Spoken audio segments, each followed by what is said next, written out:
I am Dezsö Horváth, Dean of the Schulich School of Business.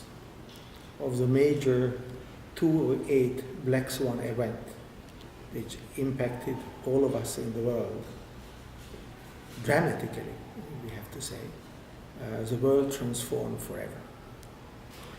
In that context, we realize that the world is much more globalized, much more integrated than anybody ever believed. We also realize that just relying on shareholders and short-term profits can create some very unexpected and very disastrous outcome for the organizations which is practicing it, particularly in financial services, but also to the rest of the world.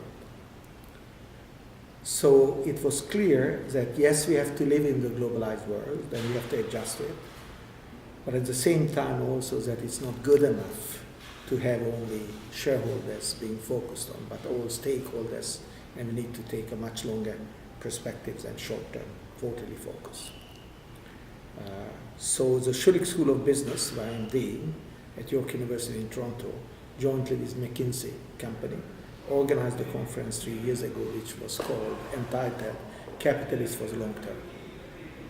As an outcome of that conference, we initiated a book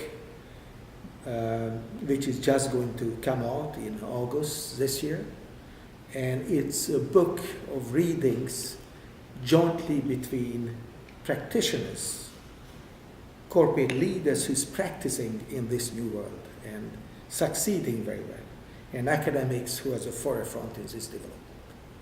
The book is entitled Capitalism Reimagined, because I think we are going a step further.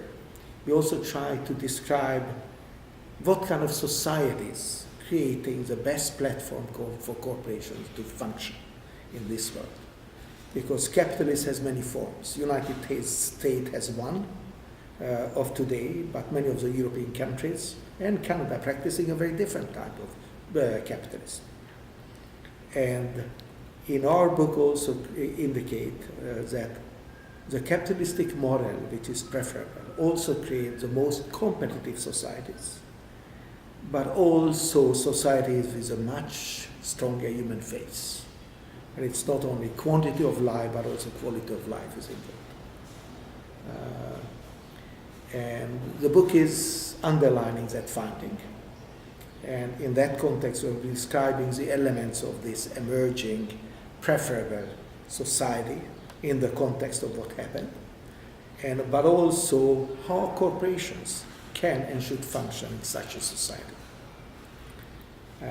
Otherwise, I invite you just to read our book when it's out and enjoy it. Thank you.